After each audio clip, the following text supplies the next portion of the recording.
Hello students, welcome to the online classes of Shivaji Group of Institutions. Students, मैं आपको पढ़ा रही हूँ डाइवर्सिटी इन लिविंग ऑर्गेनिज्म या फिर डाइवर्सिटी इन एनिमल्स। तो एनिमल्स में कितनी डाइवर्सिटी पाई जा रही है ये आपको पता चल गया होगा अभी तक के आपको 4 फाइलम्स पढ़ के या 3 फाइलम्स पढ़ के, जिसमें पहला था प्रोटोजोअन्स, दूसरा पोरीफेरा, तीसरा था फाइलम फिलेंट्रेटा, जो कि क्या बता रहा था कि जो इंट्रॉन है वो कैसी खोखली है उसके अंदर की। ठीक है, तो हम लोगों ने क्या पढ़ा प्रोटोजोआ। प्रोटोजोआ में क्या पढ़ा हम लोगों ने कि प्रिमिटिव ऑर्गेनिज्म था, यानी प्रोकैरियोटिक इन नेचर ऑर्गेनिज्म जो थे वो प्रोटोजोआ में रखे गए। और सबसे पहला फाइलम था क्लासिफिकेशन का, जिसमें सबसे पहले ऑर्गेनिज्म यानी पूर्वज हम उनको बोल सकते हैं एनिमल्स के ऑर्गेनाइजेशन का। नेक्स्ट था पोरीफेरा, जिनमें बॉडी में क्या पाया जाता है, पोर्स पाए जाते छोटे छोटे, जो क्या कर रहे थे उसके अंदर जो वाटर होता है, कैनाल सिस्टम होता है, उसके अंदर वाटर को लाने में हेल्पफुल थे। और उसमें 2 टाइप्स के पोर्स थे, ऑस्टिया एंड ऑस्कुलम। ऑस्टिया बहुत सारे होते हैं और ऑस्कुलम जो होता है वो एक होता है, जिससे जो पूरा पानी होता है वो एब्जॉर्ब करते हैं और जो नहीं यूटिलाइज करते हैं वो उसको ऑस्टिया से निकाल देते हैं। फिलेंट्रेटा में हम लोगों ने क्या पढ़ा कि फिलेंट्रेटा आप जितने भी फाइलम पढ़ते जाओगे उन सब में एक स्पेशल कैरेक्टर जो होता है, स्पेशल कैरेक्टर वो होता है, जिससे हम ये बता सकते हैं कि हाँ ये फाइलम पर्टिकुलर कैरेक्टर से बिलोंग करता है, ये एनिमल जो है वो पर्टिकुलर फाइलम में बिलोंग कर रहा है जिसमें ये कैरेक्टर्स पाए जा रहे हैं। तो प्रोटोजोआ में क्या पढ़ा था कि बहुत ही माइन्यूट होते हैं, यूनिसेलुलर होते हैं, ये चीज हमें पता चली। नेक्स्ट था कि पोरीफेरा जो थे वो मल्टीसेलुलर थे, यानी ये एक दूसरा कैरेक्टर हुआ। तो और क्या थे, पोर बेयर्स थे, यानी पोर्स जो थे उनकी बॉडी में पाए जा रहे। थर्ड फाइलम आया था फिलेंट्रेटा, जिनकी जो इंट्रॉन थी वो कैसी थी, खोखली थी। तो ये था। और तीसरी चीज क्या थी, उसमें एक और कैरेक्टर ऐड हुआ था कि इसमें निमेटोसाइट सेल्स पाई जा रही थी या फिर निमेटोब्लास्ट सेल पाई जा रही थी, दंश कोशिकाएं पाई जा रही थी। दंश कोशिकाओं का कार्य क्या होता है कि उसमें पॉइजन पाया जाता है, तो किसी भी एनिमल को टच करेंगी और या फिर कोई एनिमल उनको नुकसान पहुंचाएगा या फिर उनको कोई खतरा है उससे, तो क्या करेंगे, उसको टच कर लेती हैं या फिर वो टच हो गया तो वो एनिमल क्या होगा, मर जाएगा। दूसरी चीज क्या थी कि वो सेल्स उनको पोषण, सुरक्षा, गति तीनों चीजें प्रदान कर रही थी। क्यों पोषण, क्योंकि उनकी स्टेनिंग सेल्स होती है, यानी जो निमेटोब्लास्ट सेल होती है वो सिंगल लाइफ पेरेंट होती है, तो ऐसे किसी भी चीज को कैप्चर कर सकती है। तो उससे क्या होगा, उनको जो फूड चाहिए होता है वो मिल जाएगा, तो पोषण प्रदान कर रहे हैं। गति की बात करें तो वही आपस में मूव करती है जिससे वो एनिमल एक से दूसरी जगह जा सकता है। पोषण और गति की बात करें, सुरक्षा की बात करें तो बहुत सारे एनिमल्स होते हैं कि मराइन नेचर होते हैं, यानी समुद्री जीव होते हैं। तो समुद्र में बहुत सारे जीव पाए जाते हैं और वो आपस में क्या करते हैं, एक दूसरे को रहने के लिए, खाने के लिए, सुरक्षा के लिए संघर्ष करते हैं। तो अपने अपनी रक्षा के लिए क्या करेगा, वो बड़े एनिमल्स या अपने तो छोटे एनिमल्स को अगर टच कर लेता है उनसे तो वो मर जाते हैं, जिससे उनकी सुरक्षा भी हो जाती है। या फिर उनको कोई बड़ा एनिमल उन पे अटैक करता है तो वो उनसे भी अपनी रक्षा कर लेते हैं। दूसरी चीज क्या थी कि सबसे अच्छी इसमें कैरेक्टर क्या था, इसमें पॉलीमॉर्फिज्म पाया जा रहा था फिलेंट्रेट्स में। पॉलीमॉर्फिज्म का मतलब होता है ये इनमें बहुरूपता पाई जाती है, इनमें एक से अधिक रूप पाए जाते हैं। जिसमें से जो बेलनाकार स्ट्रक्चर था, जो हमें बताया था हाइड्रा, तो वो कैसा था, पॉलिप कंडीशन थी। और अगर प्लेट लाइक तशरीनुमा स्ट्रक्चर होगा तो वो होगा मेड्यूसा। तो 2 टाइप्स के यहाँ पर अपीयरेंस पाई जाती है पॉलीमॉर्फिज्म में। तो ये थी हम लोग की फिलेंट्रेटा फाइलम की बात। आज मैं नेक्स्ट फाइलम स्टार्ट कर रही हूँ जो कि फाइलम प्लेटीहेल्मिन्थील। प्लेटीहेल्मिन्थील भी जैसे सारे फाइलम 2 वर्ड से मिलकर बने वैसे ये भी बनाए। तो फर्स्ट इसका वर्ड होगा प्लेटिस। प्लेटिस का मीन्स होता है चपटा और हेल्मिन का मतलब होता है क्रमी। क्रमी मतलब बॉन लाइक स्ट्रक्चर। तो ये 2 वर्ड से मिलकर बना था। प्लेटिस मीन्स चपटा और हेल्मिन मीन्स क्रमी। तो क्रमी कैसी है, चपटी है, यानी इसके अंदर के जितने भी हम लोग एनिमल्स पढ़ेंगे वो कैसे होंगे, चपटे होंगे। बहुत ही फ्लैट स्ट्रक्चर होता है इनका। इनके कैरेक्टर्स क्या होंगे, पहला जो शरीर का संगठन अंग स्तर का होता है। इसकी जो पहला कैरेक्टर है वो सबसे अलग हुआ जितने फाइलम अभी तक हम लोग पढ़ चुके। क्यों, क्योंकि अभी तक कहीं भी कोई भी ऑर्गन नहीं डेवलप हुआ था, सब में क्या था, टिश्यू थे।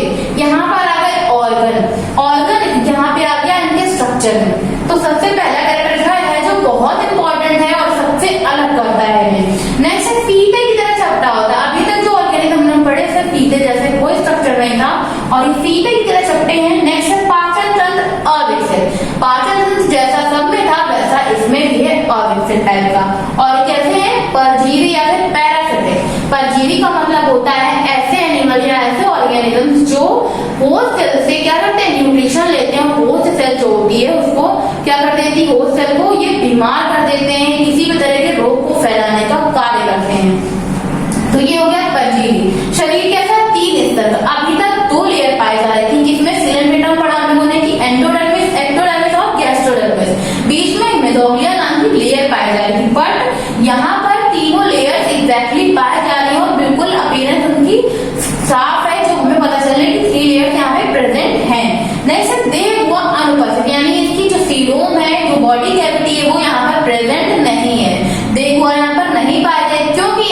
तीनों लेयर जो है वो डेवलप हो चुकी हैं। एक कैरेक्टरिस्टिक ये भी इसका है, इसको अलग करता है बाकी की 3 फाइलम से, क्योंकि यहाँ पर तीनों लेयर्स प्रेजेंट है और वहां पर केवल 2 लेयर्स पाई जा रही थी। यहाँ पर इसमें देह हुआ अनुपस्थित यानी सीलोम यहाँ पर नहीं होगी, बाकी सब में पाई गई थी। नेक्स्ट है उत्सर्जन ज्वाला कोशिका। अब यहाँ पे मैं बताती हूँ फर्स्ट जो इसका कैरेक्टर है, इसका यहाँ पर इससे क्या रिलेशन है। इसने बताया कि शरीर का संगठन जो अंग स्तर का है। अभी तक आपने जितने फाइलम पढ़े उसमें अंग किसी भी चीज में डेवलप नहीं हुआ था, चाहे वो डाइजेस्टिव पार्ट हो, चाहे रेस्पिरेटरी पार्ट हो, चाहे जिस तरह का पार्ट हो, वहां पर किसी भी तरह का कोई भी जो पार्ट है वो डेवलप नहीं हुआ था, ऑर्गन सिस्टम नहीं आया था। बट यहाँ पे आया क्योंकि यहाँ पर जो पहला जो ऑर्गन आया वो कौन सा था, रेस्पिरेटरी ऑर्गन, जिसको बोला गया ज्वाला कोशिका। ठीक है, तो अब समझ आया कि पहला पॉइंट इससे कैसे कोरिलेट है, यानी इसको क्यों बताया गया कि ये फाइलम सबसे अलग है, क्योंकि इसमें ऑर्गन सिस्टम आया था। ऑर्गन सिस्टम में भी सबसे पहला ऑर्गन कौन सा है, ज्वाला कोशिका, जो क्या कर रहा है, उत्सर्जन का कार्य कर रहा है। तो आपसे पूछ सकता है कि फर्स्ट फाइलम ऐसा कौन सा है जिसमें जो सर्जन या फिर जिसमें ऑर्गन सिस्टम आ गया था। तो ऑर्गन सिस्टम आया था प्लेटिहेल्मिन्थेस फाइलम में। अब आपसे पूछेगा कि ऑर्गन सिस्टम आया था तो कौन सा ऑर्गन सबसे पहले आया, तो एस्पिरेटरी ऑर्गन आया, और एस्पिरेटरी ऑर्गन का भी नाम क्या था, ज्वाला कोशिका। नेक्स्ट संवेदी विकसित हो चुके थे, यानी यहाँ पर सेंसरी ऑर्गन जो थे वो प्रेजेंट हो चुके थे, विकसित हो चुके थे। और जंतु कैसे पाए जाते हैं, उभयलिंगी और द्विलिंगी। उभयलिंगी को बोलते हैं हर्माफ्रोडाइट। हर्माफ्रोडाइट का मीन्स होता है एक ही बॉडी में दोनों सेक्स पाए जाते हैं, और द्विलिंगी यानी एक ही बॉडी में दोनों सेक्स का प्रेजेंट होना कॉल्ड द्विलिंगी या फिर उभयलिंगी। जैसे प्लेनेरिया, फैसियोला और टीनिया, ये एनिमल्स जो थे वो इसके अंतर्गत आते हैं। ये सारे कैसे होते हैं, पैरासाइट इन नेचर या पैरासिटिक होते हैं, यानी वो सेल क्या करते हैं, नुकसान पहुंचाते हैं। तो मैंने क्या बताया आपको, प्लेटिस मीन्स चट्टा, हेल्प मीन्स क्रम। तो सबसे ये अलग फाइलम इसलिए हुए क्योंकि यहाँ पर ऑर्गन ग्रेड ऑर्गेनाइजेशन स्टार्ट हो गया था, जिसमें सबसे पहला ऑर्गन आया था रेस्पिरेटरी ऑर्गन इज कॉल्ड ज्वाला कोशिका। और क्या था, फीते की तरह चपटे होते हैं, इनकी लेयर जो थी वो 3 लेयर्स में डिवाइड हुई है। जर्म लेयर जो तीनों थी वो प्रेजेंट हो चुकी थी, बॉडी की सीलोम खत्म हो चुकी थी, और संवेदी अंग भी धीरे धीरे विकसित हो रहे थे। जंतु कैसे थे, उभयलिंगी थे। अब मैंने यहाँ पे बनाया प्लेनेरिया का स्ट्रक्चर। प्लेनेरिया भी पैरासिटिक होता है, अगर जैसे प्लेटिहेल्मिन्थेस के सारे ऑर्गेनिजम्स होते हैं, एनिमल्स होते हैं, वैसे प्लेनेरिया होता है। ये कैसा होता है, पैरासिटिक होता है। ये मतलब ये होस्ट सेल के जाके उसको न्यूट्रिशन से लेगा, उसको बीमार कर देता है, क्योंकि ये पैरासाइट होते हैं। ये क्या है, फैसियोला हेपेटिका। ये क्या करते हैं, जो जीव जंतु होते हैं, यानी जो जैसे भेड़ वगैरह होती है, उसमें क्या करते हैं, ये परजीवी की तरह रहते हैं। और क्या करते हैं, इसमें चूसक लिखा है, यानी शकर्स करके। शकर्स का मतलब होता है ये उसकी आंतों में या किसी बॉडी पार्ट में लटक जाते हैं, उनकी बॉडी में शक करते हैं उनको, और किसी ऐसे पार्ट में ऐसे चिपक जाते हैं। जाकर चिपकने के बाद क्या करते हैं, उसके ब्लड को, उसकी जितना भी न्यूट्रिशन होता है उसकी बॉडी में चेक करते रहते हैं, और अपनी लाइफ को आराम से जीते हैं, और वो सेल को क्या करते हैं, नुकसान पहुंचाते हैं। ये क्या है, इसका सबसे फ्रंट वाला शक्कर जो है, यानी अग्र चूसक जिसको बोलते हैं, और ये पर्स, यानी इसकी बॉडी में 2 टाइप के शक्कर होते हैं। एक आगे होता है यानी माउथ के पास, एक होता है बैक साइड पे। नेक्स्ट है उत्सर्जक क्षेत्र, क्योंकि यहाँ पर उत्सर्जन तंत्र विकसित हो गया था, उत्सर्जक आ गया, तो यहाँ पर ये क्या है, रेस्पिरेटरी पोर है, और ये क्या है, यहाँ पर रिप्रोडक्टिव पोर।